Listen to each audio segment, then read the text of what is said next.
Thank you all for joining us today as we kick off the 5th annual Zero Waste Conference, virtual style.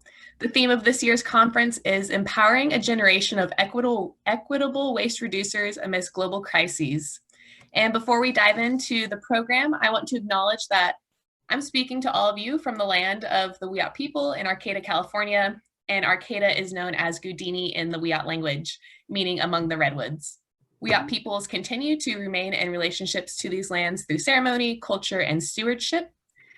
They are important parts to not only the history of this area, but in the continuing knowledge and future of this place. So if you don't know whose land you're on right now, I encourage you to go find out. Educate yourself about the history of the place you live and familiarize yourself with the work of those tribal peoples and how you can support that work.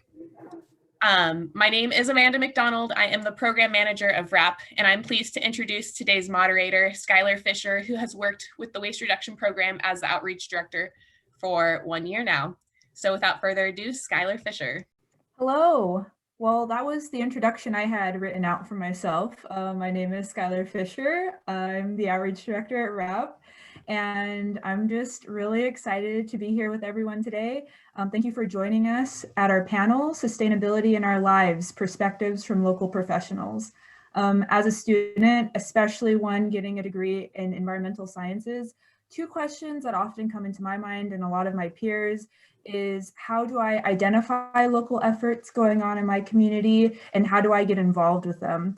So one of the key objectives in this panel is to answer those questions. And that is why we have gathered community leaders here today who focus in sustainability to ask them to share their insight and experiences on these questions.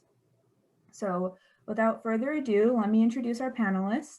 So joining us today, we have Emily Benvie, the Environmental Programs Manager for the City of Arcata. Melanie Bettenhausen, I believe, is going to be joining us, but she was having some internet difficulties, and she is the Director of Dining Services at the HSU University Center. Casey Cruikshank, the Coastal Programs Coordinator for the Northcoast Environmental Center. Morgan King, the Climate Action Analyst at HSU.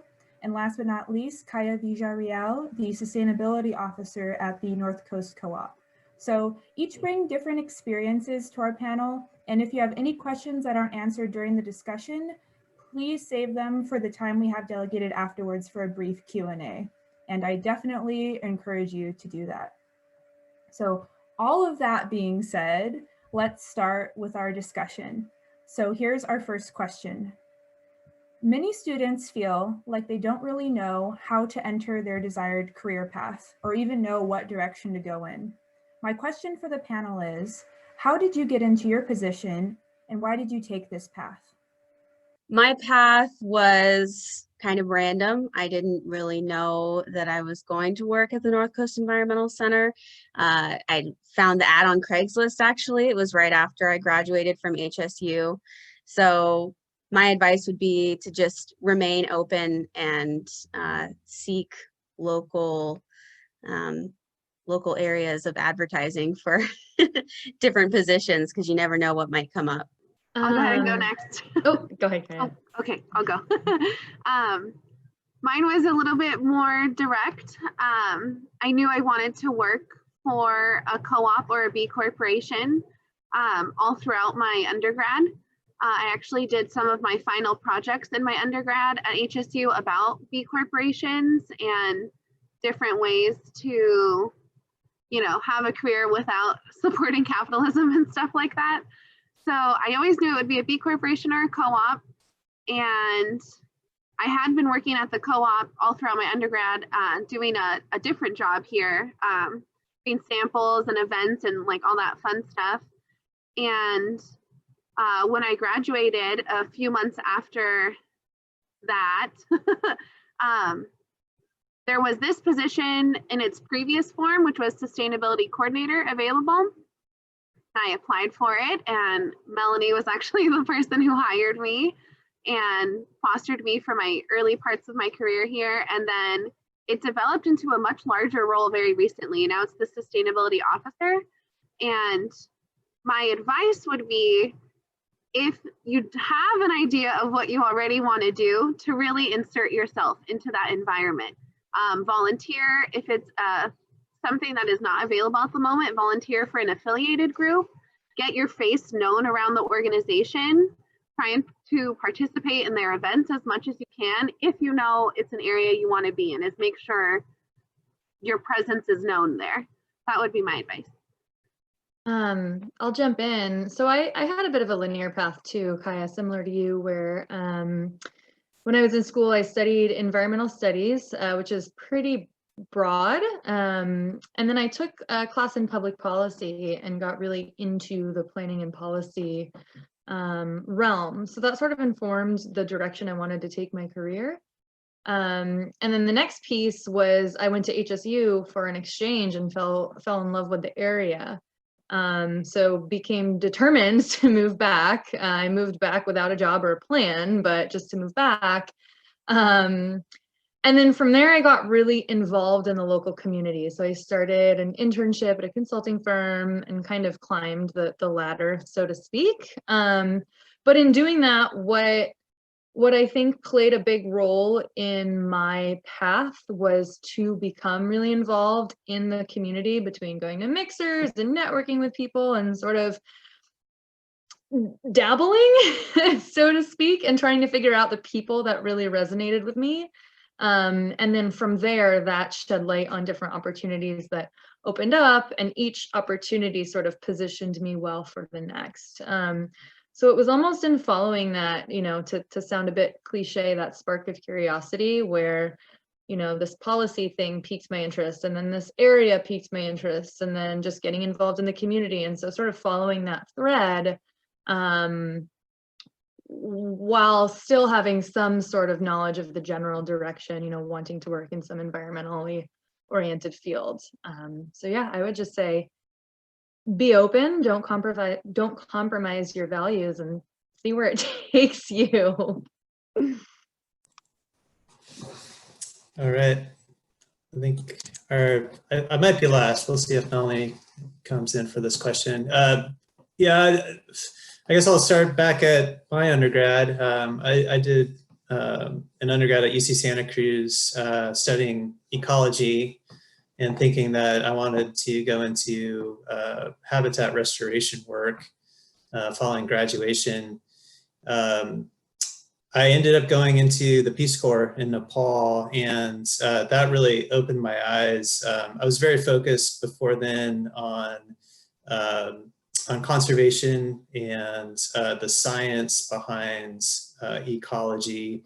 But being in Nepal, living in a culture that in many ways is very opposite to our own, and seeing how other people relate to the natural world really opened my eyes to wanting to focus myself in that human element of our relationship with the planet.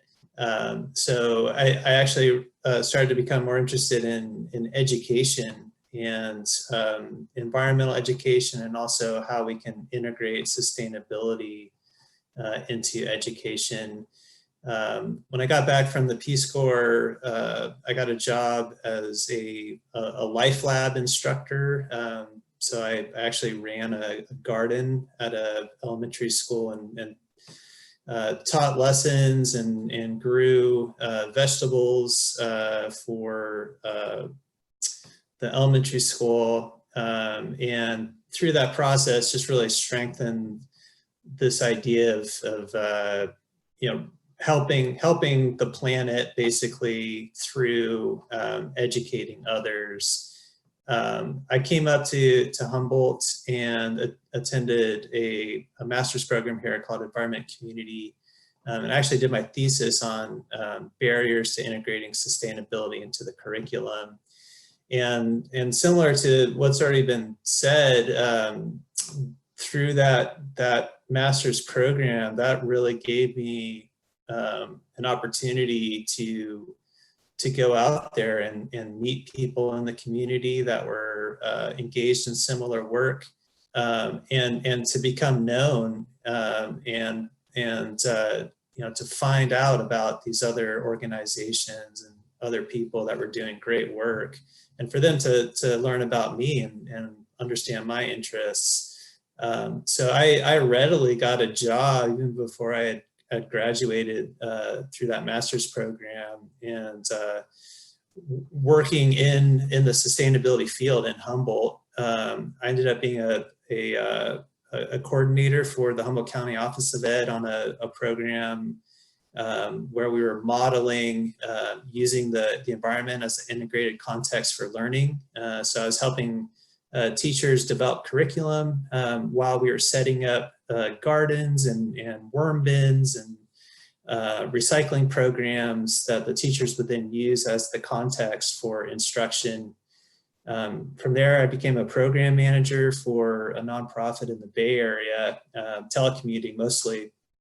But I ran a program called Green Schools in Northern California. And I was also a lead for a Green Campus program on 5 different campuses throughout California. And then eventually a position at HSU opened up, and I was fortunate to be able to get hired here. So I've been at HSU for almost 10 years now, first as the sustainability and waste coordinator, and then through some work around climate action planning, a position was created called Climate Action Analyst, and I was able to get into that one. But I just want to echo others. It's hard to put your resume out there and answer classified ads. So investing in those relationships, I think, is critical. Letting other people know what your interests are and making those connections is really going to help you get your foot in the door. Thank you so much. I know me personally, I feel a lot less aimless than I did before getting all those incredible answers to the question. And I wanted to follow it up by saying, since we have, a panel of local professionals, I was curious how you believe getting involved on the local level differs from getting involved with, say, like a national organization. Well, I'll go first. I'll keep it short. I think a big difference is accountability and transparency. When you're dealing at the local level, you're typically in a situation where the work that you do is more of a local community impact, and therefore it's going to be in the eyes of your community. Money, especially in national level organizations, oftentimes dilutes the initial intent of that organization. But it also, money and corporations oftentimes drive some of those larger national environmental organizations that we see out there. And oftentimes they try to hide it, but I'm thinking, for example, of an organization called Keep America Beautiful, which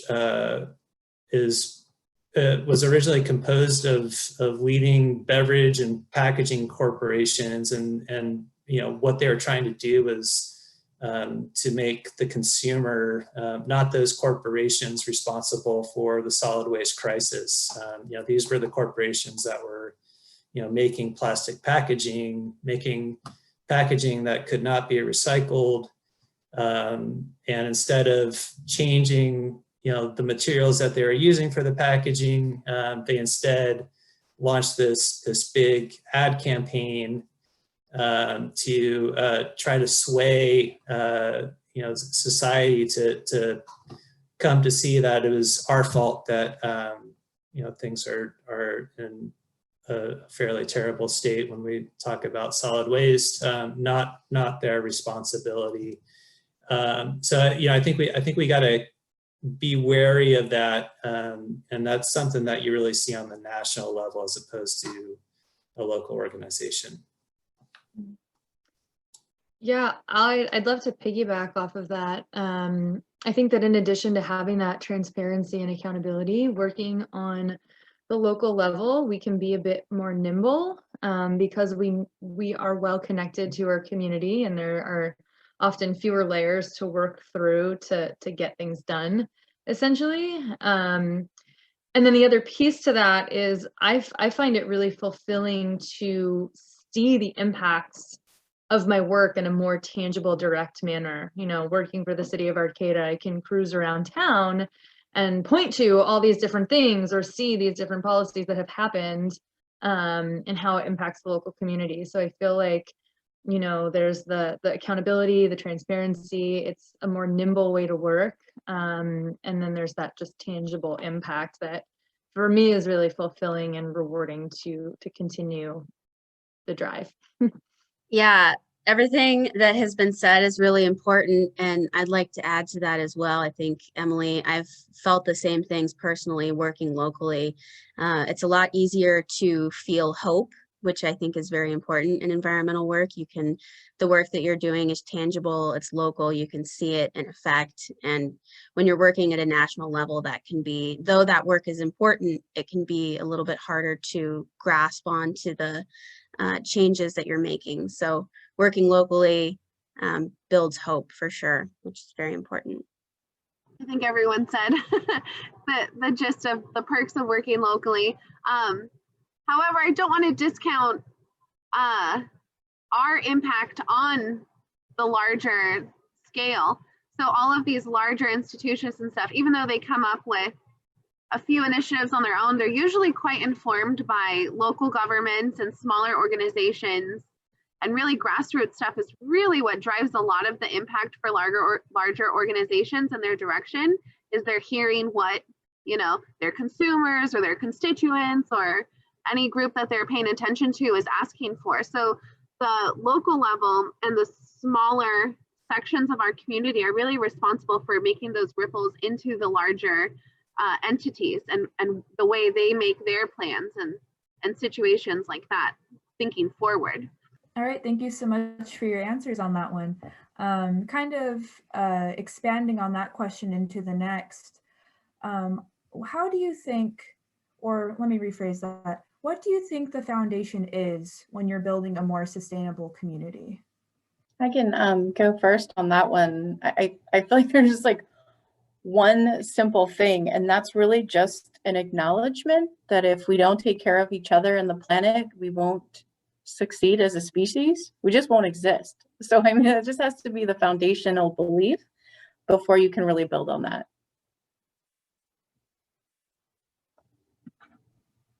I think on top of that as well, it's really helpful to have hope and optimism involved in that work, because people will burn out otherwise. So we always try to have that message at the NEC of hope and positivity so that our sustainable community can feel good about moving forward. I've gone through a very similar evolution personally and professionally to avoid burnout, and to recognize that we are, as Melanie said, responsible for carrying this, but at the same time, we as an individual are not solely responsible. So to really lift up our whole community to try and you know, outside of our community too, to realize that like, if you make a mistake here or there, or if you're not 100% low waste a single day, like it's okay to remove that burden from you personally, as long as you're pushing that messaging forward and bringing people along with you on the journey and trying to get more people involved and more people caring as imperfectly as possible is really more important than you know, waking up from 4 or 5 in the morning and doing all the work that you can. You'll still get more done if you bring more people along with you and go easier on yourself. All right, thank you for your answers. Our next question has to do with the fact that a lot of times the field of sustainability can lack inclusivity. So we wanted to ask, how do you uplift and center the needs of the Humboldt community within your mission, making it so that waste reduction is accessible? You know, my world is essentially Humboldt State University. So I think there's two things. One is education, but then also being an institution that models the types of practices that we're trying to promote. So in terms of education, we're trying to create opportunities for HS students, faculty and staff to practice waste reduction. And with the idea that by doing so here, they can then become leaders in waste reduction in whatever community they land. For us, it's interesting to see most of our new students in a typical year are coming from other parts of the state or even the country where waste management practices are different than what you see in Humboldt County. So it takes a while for people to learn how to do it right here. As an example, we see on our campus much more stuff in our landfill bins than we should be seeing. We see much more contamination in our recycling and compost bins than we should be seeing. But it improves throughout the year. And I think, it takes some time for people to get the message and to practice that kind of behavior that we're trying to promote. Yeah, those are the two ways I think that we really try to focus that effort is the campus, trying to do its best to model sustainability, but then also, continually pushing out that education and that opportunity for everyone to practice the kinds of behaviors that will hopefully stick with them once they leave HSU. We try to include a variety of writers and voices in our eco news that we put out every month, and hear from all different communities, and have poetry and scientific documents and art, all different types of things. And one of the things that I try to do within coastal programs is just have it be very flexible to the needs of whatever individual wants to participate. So if somebody comes to me and says, I want to help with debris removal, and no matter who they are or what they do, we'll find a way to allow them to help, whether that's entry into a database or actually participating in the debris removal. We try to be flexible to allow space for everyone. I think a really important thing to keep in the forefront of the mind when engaging with the community is to try to understand the audience and who the person you're engaging with, or what your audience, where your audience might be coming from, and to use that to help inform sort of the tactic or the viewpoint or the specific type of engagement. We really try to be inclusive across socioeconomic and race and ethnicity as best as we're able to. And so part of that is understanding where our audience is coming from and what potential opportunities there might be, or how we might be able to best relate on a level that resonates with the audience, and tailoring that way. I'll go ahead and go next, and then Melanie, I'll pass it off to you. I think a lot of it, I can only speak from my personal journey and then here at my place of work too, but a lot of it comes from representation initially too. Representation works from all levels, especially working at a food store. What we have on the shelves is probably the most basic way to prove those things. And then expanding on our internal policies. And we've come to a really new point where we can actually chat and share about all these things we're learning about in our personal lives, and expanding our breadth of understanding social issues, and bring them to work and say, hey, what can we do as the co-op, or what can we do at home that I can bring here to my workplace? And so we've been getting involved with a lot of different local organizations with our Seeds for Change, our Roundup program, to actually give money to the organizations that we're trying to support. but it also gives the community who shops here the opportunity to do the roundup and give money to organizations they support too. So they actually do the voting for what those groups will be. And that's been around for a while. And personally, I've been expanding my understanding as well. And I've always identified, like in my adult life, as an ecofeminist, but I've been open to reading more and more literature and younger and different voices that are coming out with a new way of categorizing their belief system outside of traditional words and stuff. And I just wanted to drop this really quickly. There's a really young, really awesome activism who's coined a new term that's really trying to be as inclusive and understanding and showing her identity as much as possible. And it's intersectional environmentalism. And in theory, it really is the beginnings of ecofeminism, but she's made it so much more about her personal journey and how ecofeminism didn't really identify with her experience with that. And so she's come up with her own, I guess word. So intersectional environmentalism is a really cool field, and she has a lot of people working with her, and you know, they're making it accessible by having it on Instagram. Yes, they have a traditional website and they do newsletters and stuff, but they're doing so much of their information sharing and work through Instagram, which is as accessible as it gets. So personally, that's what I'm into. And then professionally, of course, we have direct ways of supporting the groups who need to be supported and who our membership vote to support. Policy is really important in crafting environments where you create a culture of sustainability. And so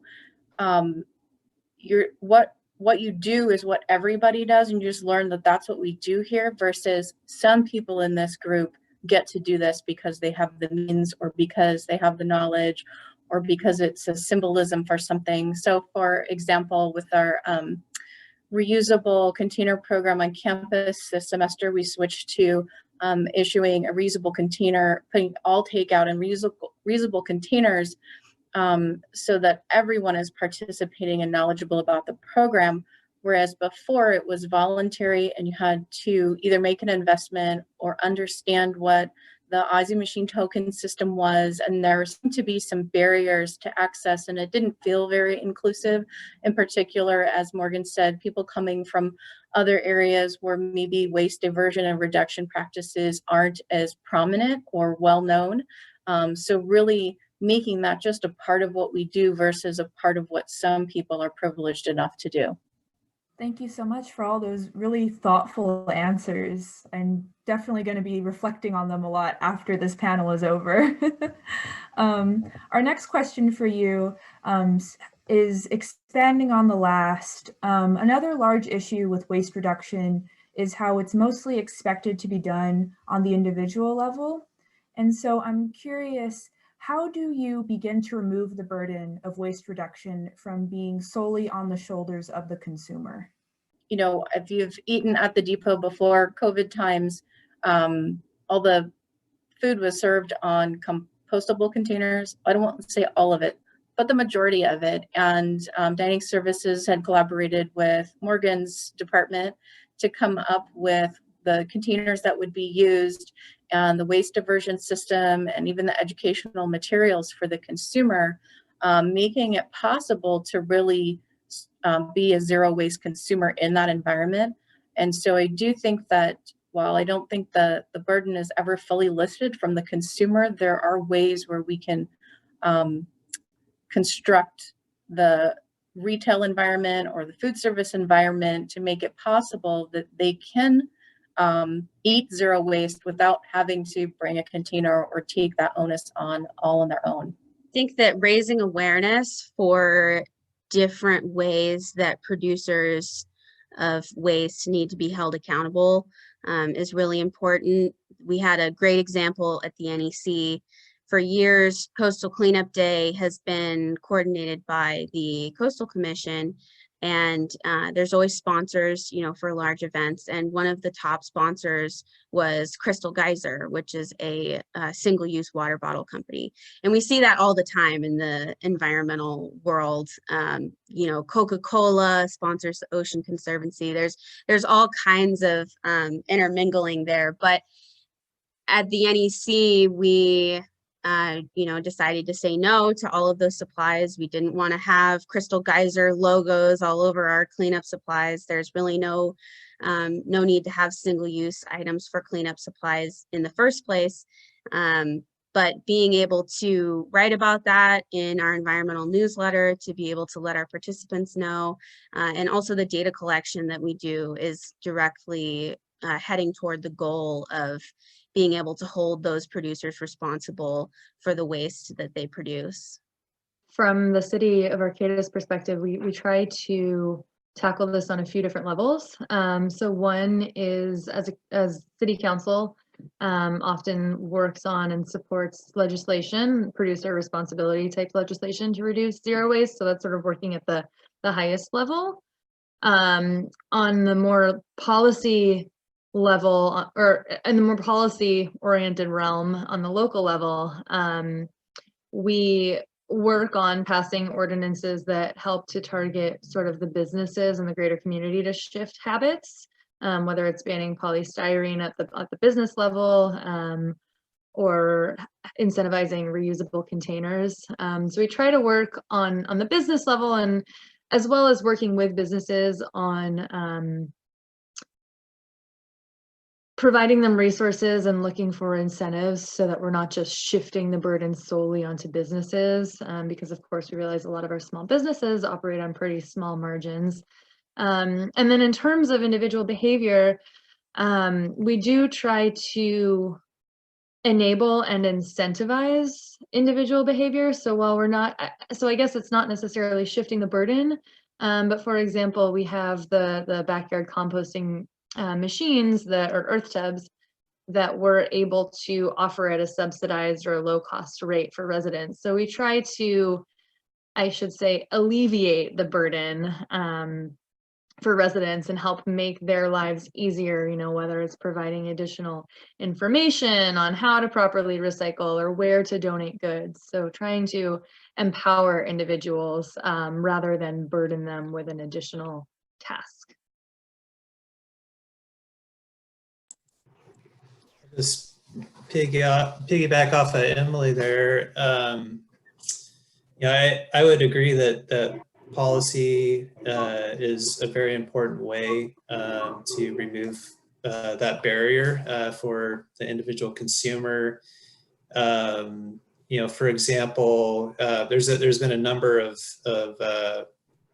laws that have come out of California that are driving waste reduction for the state. One of them is AB 1826, which as of 2020 requires that generators of 2 cubic yards or more of solid waste, which includes all of your recycling, all of your organics as well.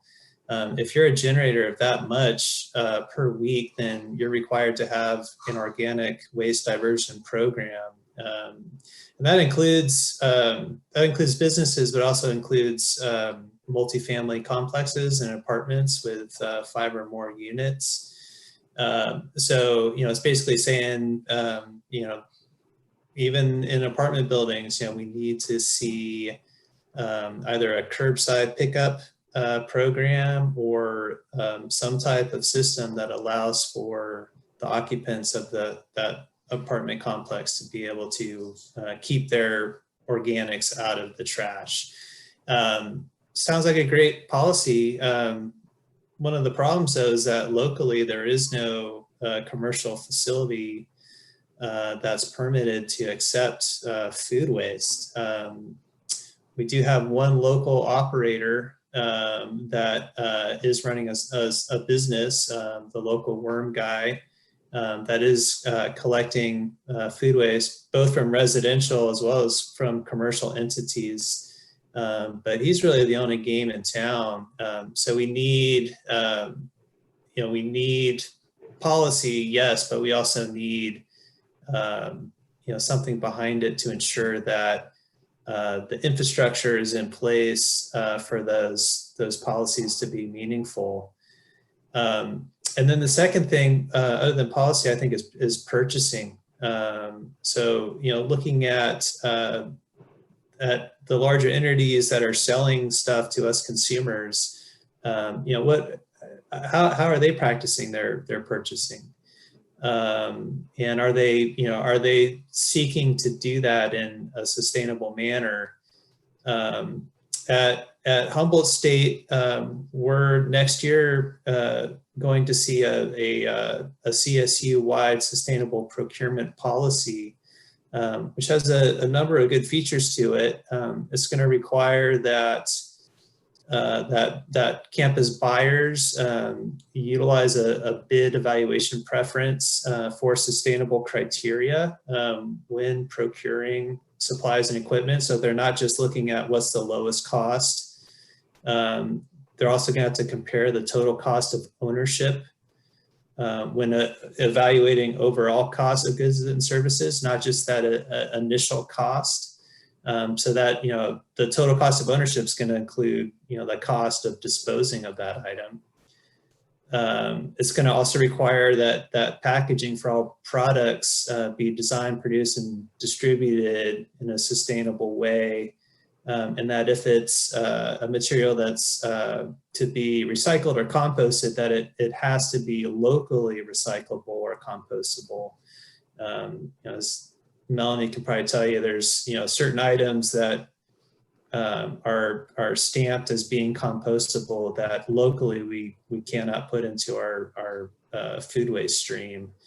Similar to some recycling, locally we can't recycle everything that they can recycle in the Bay Area.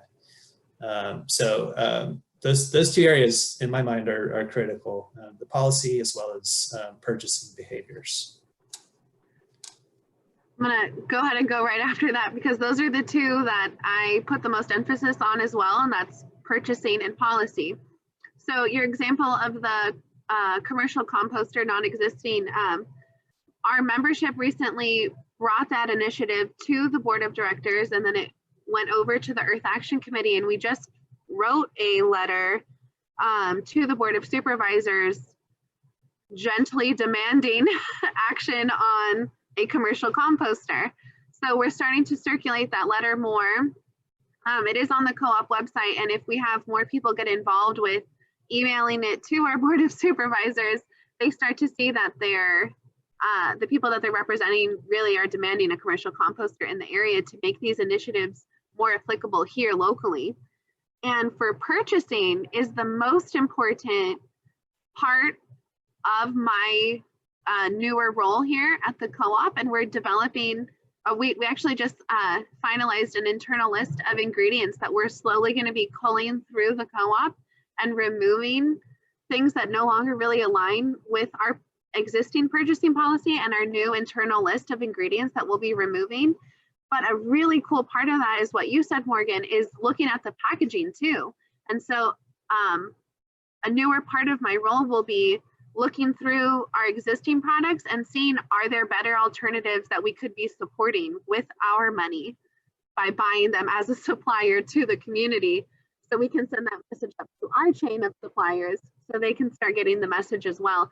And that's why purchasing is so much more than what an individual walks into a store and buys. It's what your store offers you to buy. And so you as a shopper have a lot of say in that all over, but especially at member-owned entities where you have a board who will listen to you and you're owned democratically, and especially at your university where you have, a very captive audience who has your attention and they're the people you're serving.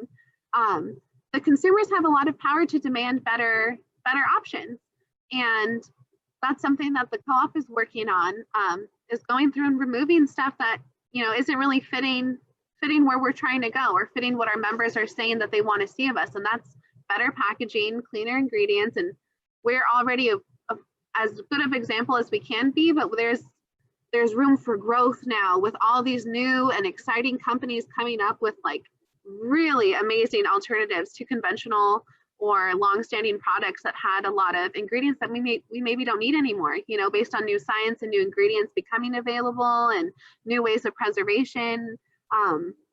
So it's really exciting. There's a lot of small companies out there that we're hoping to give the co-op support to by bringing them into our store and getting them sold in our area so they can, you know, grow their business. And that's the larger version of voting with your dollar that our shoppers hope to do as well too. Thank you so much for that. I think I'm going to have to integrate gently demands into my vocabulary. I really like that. So for our last question, as we mentioned at the start of the panel, a lot of students want to get involved, they want to make that impact, but they aren't really sure what the first step to take is on that journey. So the question is, what is the best way for people to get involved with your organization or mission and or cause in a way that's meaningful? So the Northcoast Environmental Center puts out a production called Eco News, and it's a once a month newsletter that we put out, and it's free, and we put it around all around town, Wildberries, the co-op. It's even on campus as well, and that's a great way to not only learn about our organization, but what other local environmental organizations are doing in the area. And within the NEC, we have a lot of volunteer opportunities that involve tangible environmental work. Like my job is to coordinate debris removal, and debris removal is a really great way to make a tangible difference, to educate yourself and to help the local environment. So you can just email me at coastalcleanup@yournec.org if you're looking for an opportunity. And I always try to encourage people to just reach out. If they're interested, just reach out and see what we have available. I'm working with an intern right now who is an intern because she reached out and we created a position for her. So you never know what you're going to find if you just ask. Yeah, I think that the city, depending on the interest of the students, there's a few different ways individuals can get involved. One is, aside from COVID times, back when, or in the future when we're all in person again, we have almost weekly volunteer work days, and the work ranges from trail building, trail maintenance, tree planting, invasive species removal, litter cleanup. So some of those really hands-on activities that students or anyone in the community can get involved with. They're Saturdays 9 to 1 generally. We give you a free lunch. So that's that really direct, hands-on, see the difference at the end of the day type of work.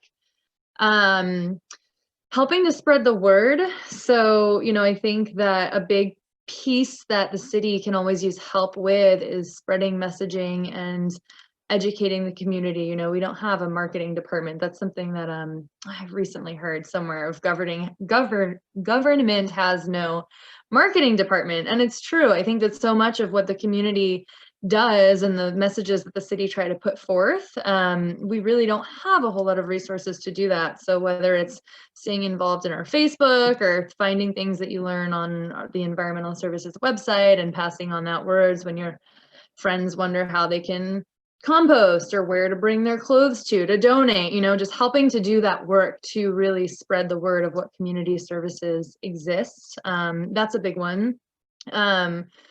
I work directly with a number of professors on senior capstone projects. So often I'll engage with them on what different projects students can potentially get involved in to help benefit the city on furthering some of our programs and missions. And then we do have, less often, but we have internships that are available, and it's often environmental services working with professors directly on here are some potential internship opportunities. And then as students move through needing to fulfill internship requirements, those professors are sort of in the know of what sorts of things the city might, what sorts of opportunities might exist at the city. So the easiest way to get involved in the co-op, aside from shopping at the co-op, is becoming an owner. You can become an owner for $25, and then By being an owner, you get to go to the board meetings and to the committee meetings, and you actually get to voice your comments. There's a member comment at every single meeting. There's a member comment period now in the beginning at the end of the meeting. So if you don't have time to come to the entire meeting, you can still attend and just the member comment period, or of course you could email in your comments to the board if you're not able to come at all. And that's the most direct way to get involved. The second way, I would think, I do a lot of the capstones as well. A lot of capstone people come with me with a project in mind. And so I've, helped a few different student groups out, and they've helped us out with information gathering as well by crafting their project around something that we're hoping to find out or get some data on. But I would say the most impactful way is by coming to the committees and the boards and, again, gently demanding changes that you'd like to see implemented or questions you need answered or something that we're not providing to you addressed. And that's sort of the beauty of being owned by members rather than a single owner. And I would say that would be it for the co-op. You could always ask for volunteer opportunities from me. We have a few internship stuff that I've done in the past with mostly people doing like data collection on waste or water usage in different areas of our operation. But if there's something in particular you're interested in, I'm usually willing to take on student projects once or twice a year as well. Or write a letter. Write a letter is an awesome way to get involved in almost any organization out there. Write a letter asking a question and you'll usually get a response back. At Humboldt State, there's lots of great opportunities to kind of gain experience outside of the classroom, and I'll just mention those. A number of opportunities were already mentioned with such things as capstone projects and internships. But for example, the group that's hosting this conference, the Waste Reduction Resource Awareness Program. Great way to get your feet wet in the variety of aspects around zero waste. Campus Center for Appropriate Technology, again, another excellent opportunity for hands-on learning. We have other groups like Green Campus that also engages with education and awareness building around waste reduction, energy efficiency, and other aspects of sustainability. And then we have lots of committees. Associate Students has an Earth Week Every Week committee, excellent opportunity there to kind of learn about how a committee works and to help to develop events, workshops, and outreach initiatives to really mobilize the campus around important sustainability issues. So I would encourage people, if they're looking for a group on campus, look at the club's office website, and you can peruse the list of different clubs on campus. You might find one that interests you more than others. Check out the Campus Center for Appropriate Technologies website, as well as RAPS. And what I'll do right now is I'll just enter these website links into the chat, so you can just take a look at those at your own time. Getting involved in boards of directors at any organization is critically important. Really, it's not very known unless you're somehow either already on the board or work in upper levels of management, but every nonprofit has a board of directors. Every school, every publicly traded corporation, there are people in positions to craft policy and make decisions for organizations. And that is where a lot of the heavy lifting happens. It makes an impact in the community or on the environment or nationally. And so I'd say that is an area where it can feel intimidating if you've never been to a board meeting, but there are some places where it's more casual And I'd say the co-op actually is a really good place to start to get your feet wet with that. You can go to a committee meeting, kind of see how people work together towards consensus, or voting. You can start to learn about bylaws and that type of thing. But also on campus, there's associated students and other governing bodies, and the dining services actually is a part of University Center, which is an auxiliary to the campus. And there are positions, student positions open on the board of directors for University Center. And with COVID, we've been having challenges getting students involved in that and serving in those positions. So I do encourage you to take a look at the University Center website.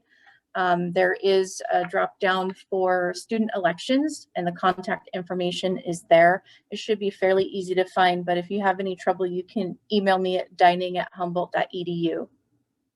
Now, I know I said right before the last question that was our last question, but that was our last planned question. And now we're going to look to the Q&A. And looking at it, it seems that we've had 2 questions submitted from the audience. The first one is directed at Kiya. It says, when trying to buy more ethical products, this could increase the price of the products. How do you balance this with making products accessible? That's a great question, and I'm going to answer it from a very personal perspective. You can absolutely drive yourself to the brink of stress by trying to make the most ethical decision about every single product you bring into your life, and you can fall into despair and eco-grief and feel like you can't touch anything without hurting the environment. But what you really have to do is to just simplify and put it into perspective. So a lot of the things that you're looking to buy, yes, you could make yourself, sure. But again, that could be very stressful if you're having to make all your home products for yourself and your family. So you could make it low waste as possible. And so what I would suggest is you identify things that you can't make yourself, that you really enjoy and that you need. And those are the things that you put your funds to. And if the most expensive option available is something that's out of your means, then don't buy it. Don't put that stress on yourself, because it's not going to be sustainable in the long run for your mental health either. And so from a personal perspective, yes, I make a lot of my own bread for sandwiches. Yes, I make a lot of my own nut milk and hemp milk. And yes, I make a lot of my own beauty products when I have time. That's the caveat for every single one of those things. When I have time, I make those things myself. And when I don't, I support the next best business that I can that's making them. And if that's out of my means, I gently tell myself, that's okay. That's okay. Don't overextend yourself or your finances. So yourself in the DIY realm, don't overextend all the different things you're trying to make for yourself. If it's too many things, you're going to burn out and you're going to just throw your hands up and say, I give up. And then don't overextend yourself on your finances, because that's not going to help you in the long term either. So I would say pick a few things that you would really like to treat yourself to, of the best quality of items you can.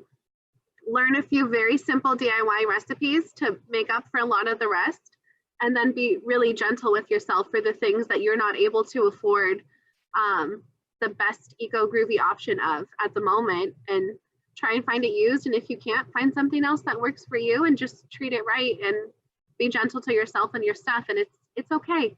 It's okay. The weight of the environmental issues of the world do not fall solely on your shoulders.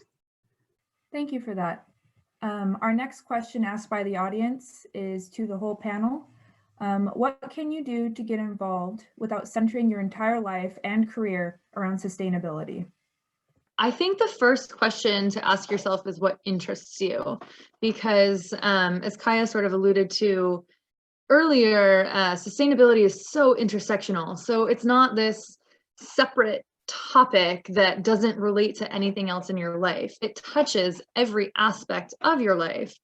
And so picking what resonates with you, whether it's getting your hands dirty and working in the garden, or whether it's getting crafty and DIYing things. Maybe you're a policy nerd like myself, and actually kind of like writing grants and developing environmental review documents and that sort of thing, and going to city council meetings.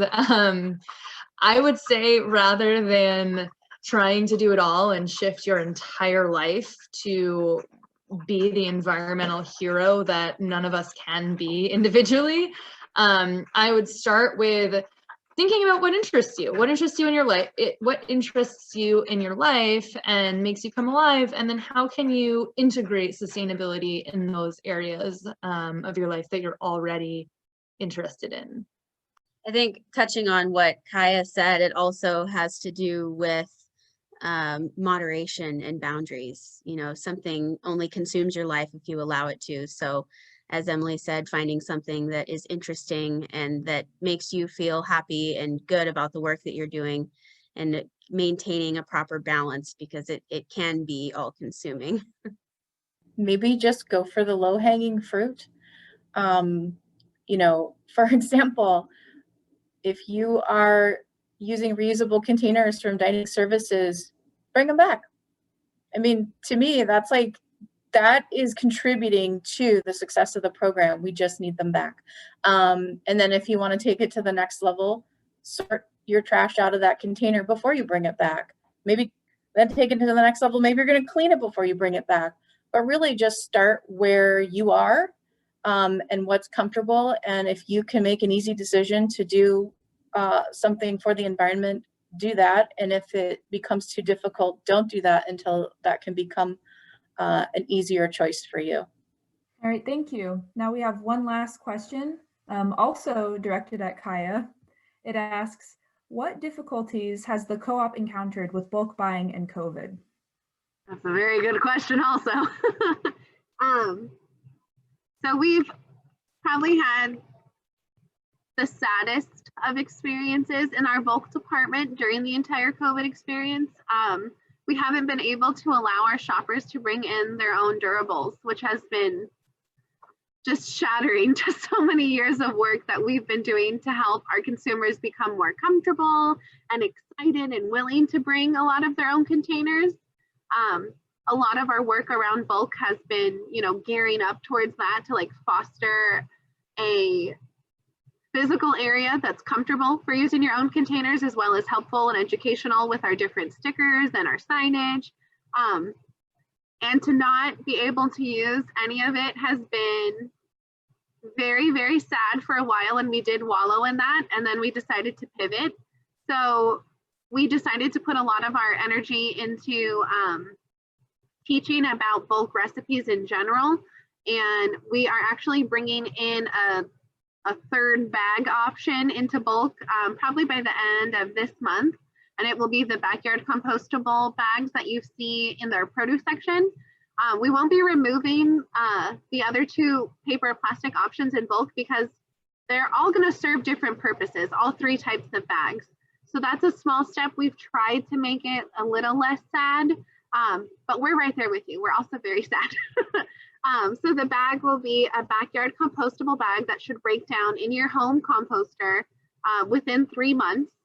You'll also have the option for the regular plastic bag for longer term storage for being airtight. And then you also have the option for paper made with recycled paper. So the brown paper unbleached bags, which are also good for compost, not just recycling. But I will absolutely admit it's been very sad on everyone who is a really big proponent of shopping in the bulk department low waste. I did have a very good discussion with our health department, and they're hopeful it will be able to return at some point. It really just relies on having to wash the container you bring in or change gloves, which doesn't really, if you're going to have every person who handles your container changing gloves, it doesn't really seem like a good idea to bring back containers at this time, because someone in bulk department will have to change their gloves after they touch each of your containers, and then the cashier will have to change each of their gloves when they touch your containers. So we went ahead and made the decision that that's not saving anybody anything. So we went ahead with bringing the bag in, hopefully by the end of this month, to sort of alleviate some of some of the extra plastic waste that's happening.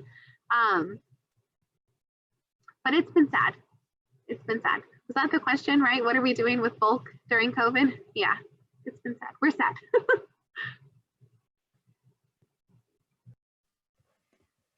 Well, thank you so much for everyone who submitted questions. And thank you so much to our panelists who spent some of their time today answering all of our questions and sharing their experiences and giving us tools on how to become a more aware and sustainable citizen. Stay tuned, everyone watching live. We have a whole bunch of other events planned for this, our 5th annual Zero Waste Conference. And everyone who's watching, have a great rest of your evening. Oh, real quick, there actually was one last question in the chat referring to resources. Oh, yeah.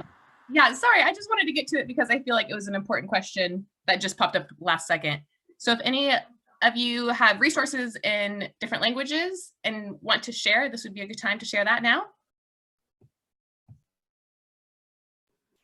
I don't have any on hand, but we are working on getting a lot of our like informational pieces translated into Spanish at this time. I don't have any on hand able to share. It looks like they're asking specifically for garden and sustainability techniques. So I'll go ahead and point you over to Cooperation Humboldt for that. They do have a lot of their information readily transcribed into Spanish articles already. So I would check out Cooperation Humboldt to, was that Maria who asked that question? I would check out Cooperation Humboldt. They have a very large section of their resources available in Spanish already. And I will add on to that. I don't have resources available right now, but I'll type in the environmental services email into the chat box because we're also working on translating as much as we're able to, or pointing residents, community members in the direction of where multilingual resource materials might exist. So I'll stick the environmental services email in the chat box right now, and then feel free to shoot us an email and we'll get you what I can. All right. Yeah, thank you for pointing that question out to us, Amanda. That was a good one. That was important. But if there are no more questions in the chat, then I think we will officially conclude our panel. Thank you again so much for answering the questions and tuning in.